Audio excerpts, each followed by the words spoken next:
Hello friends, आज हम सब जानेंगे 10th क्लास के माध्य के बारे में। माध्य क्या है, माध्य कैसे बनाते हैं, उसके बारे में जानेंगे। चलिए माध्य सीखते हैं। माध्य अर्थात मीन। माध्य को इंग्लिश में मीन कहते हैं।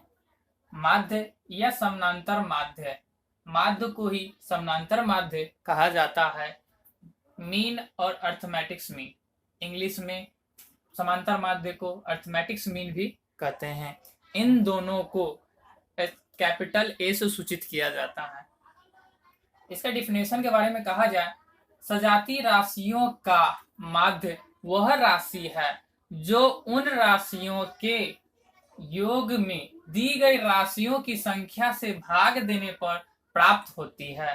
अर्थात जैसे आप देख सकते हैं, एक राशि दिया हुआ है 2 4 6 8, ये संख्या है और इन्हीं संख्याओं को क्या कहा गया, माध्य निकालिए। तो माध्य क्या होता है, इसमें लिखा हुआ सजाती राशियों का योग, जो राशि है इनको जोड़ेंगे 2 4 6 प्लस 8, इन चारों को जोड़कर कितनी संख्या है, 1 2 3 4, 4 तो 4 से डिवाइड करेंगे और इक्वल टू डिवाइड करने के बाद जो संख्या आएगा वही क्या होगा, माध्य होगा।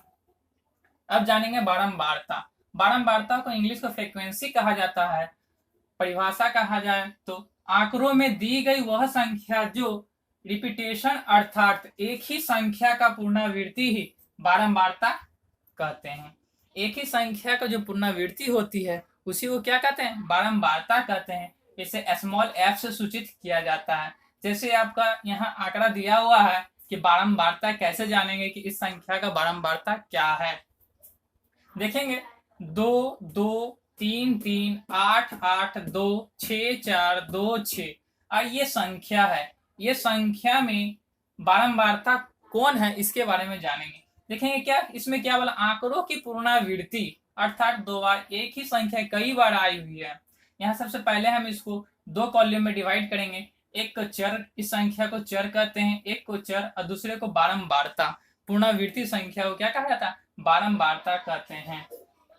चर संख्या इसमें आरोही अवरोही क्रम में सजा लेंगे, बढ़ते क्रम में इसको सजा लेंगे। जैसे देखें कि 2, उसके बाद 3, उसके बाद 4, उसके बाद 6, उसके बाद 8 है। अब देखेंगे कि इसमें 2 कितनी बार रिपीट हुई है। अब देखिए 1 2 3 4, 2 4 बार रिपीट हुई है, इसकी बारंबारता क्या हो जाएगी, 4 हो जाएगी। अब देखेंगे 3 कितनी बार रिपीट हुई है, 3 2 बार रिपीट हुई है। देखेंगे तो 3 क्या होगी, 3 की बारंबारता क्या हो जाएगा, 2, अर्थात 2 क्या हो गया, बारंबारता हो गया। 4 इस संख्या में कितनी बार रिपीट हुई है, 1 बार रिपीट हुई है, इसीलिए ये बारंबारता हो गया। 6 इस संख्या में कितनी बार रिपीट हुई है, 2 बार रिपीट हुई है, इसीलिए इस संख्या का बारंबारता 2 हो गया। और 8 इस संख्या में कितनी बार आई है, देखें 2 बार आई है, इसलिए इस संख्या का 8 बारंबारता हो गया। इस तरह से हम बारंबारता को पहचानेंगे। ठीक है, बारंबारता को जानने के लिए अब जान गए बारंबारता किसे कहते हैं और माध्य किसे कहते हैं।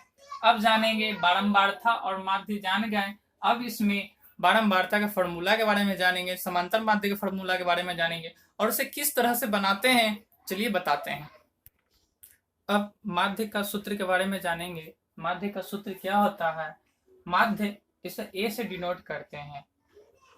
इसका सूत्र होता है संख्याओं का योग बटा संख्याओं की संख्या। जो आंकड़ा दिया हुआ उस संख्याओं का योग बटा उसी संख्याओं की संख्या से डिवाइड करने पर यह माध्य निकलता है, जिसे इंग्लिश में कहा जाए सिग्मा एन बटा सिग्मा एन, सिग्मा एन बटा एन कहते हैं।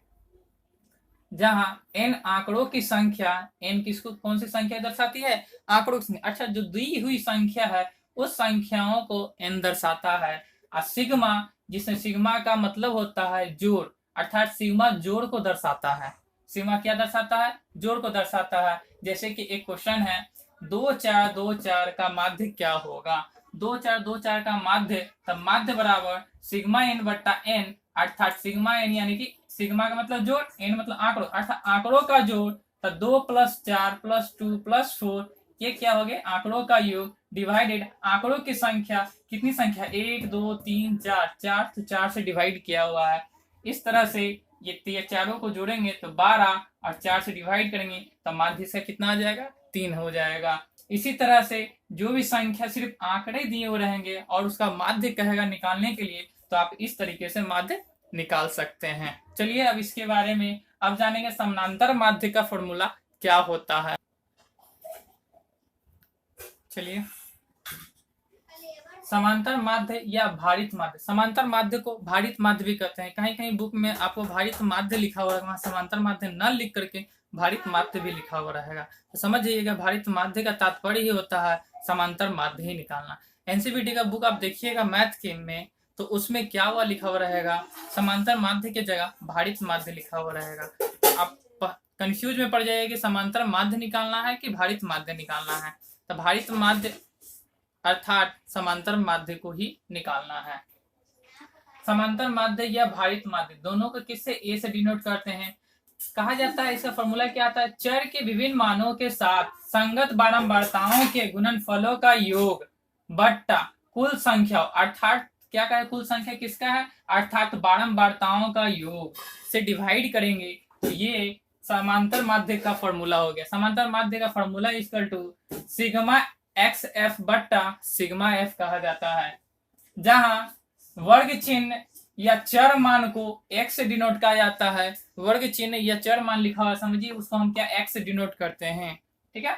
बारंबारता f से सूचित किया जाता है और संगत बारंबारता चर मान इनटू बारंबारताओं का गुणनफल ही संगत बारंबारता कहते हैं। आप कभी कदार कंफ्यूज हो जाइएगा कि संगत बारंबारता किसे कहते हैं, संचयी बारंबारता किसे कहते हैं। ये टॉपिक ध्यान रखिएगा, मोस्ट इंपोर्टेंट टॉपिक होते हैं, बहुत सारे स्टूडेंट इसमें फंसते हैं। संगत बारंबारता हमेशा माध्य में निकाला जाता है, जिसका चर मान इंटू बारंबारता को गुना करने के बाद x इंटू एफ को ही संगत बारंबारता कहते हैं। संचयी बारंबारता माध्यिका में निकलता है, जो मैं उसको माध्य में आपको मैं बताऊंगा। चलिए चलते हैं, इस पर एक क्वेश्चन बनाते हैं। चर मान और बारंबारता अगर दिया हुआ रहे तो संगत बारंबारता निकालेंगे। जब कभी चर मान और बारंबारता दिया हुआ रहे तो संगत बारंबारता निकाल करके ही माध्य निकालेंगे। संगत बारंबारता कैसे निकलता है, चर मान और बारंबारताओं का गुणनफल ही संगत बारंबारता कहलाता है। इसी के संगत बारंबारताओं का योग ही सिग्मा एफ एक्स कहलाते हैं। सिग्मा एफ एक्स बटा सिग्मा एफ अर्थात बारंबारताओं का योग डिवाइड करेंगे तो आपका माध्य निकल जाएगा, ठीक है। ऐसे ही रिलेटेड इस पर क्वेश्चन आपको नेक्स्ट वीडियो में बनाकर मैं लाऊंगा, और उस वीडियो को देखिएगा किस तरह से मैथ को सॉल्व किया जाता है। और नेक्स्ट सेकंड पार्ट इसके निकलने के लिए लाइक एंड सब्सक्राइब और शेयर जरूर करें।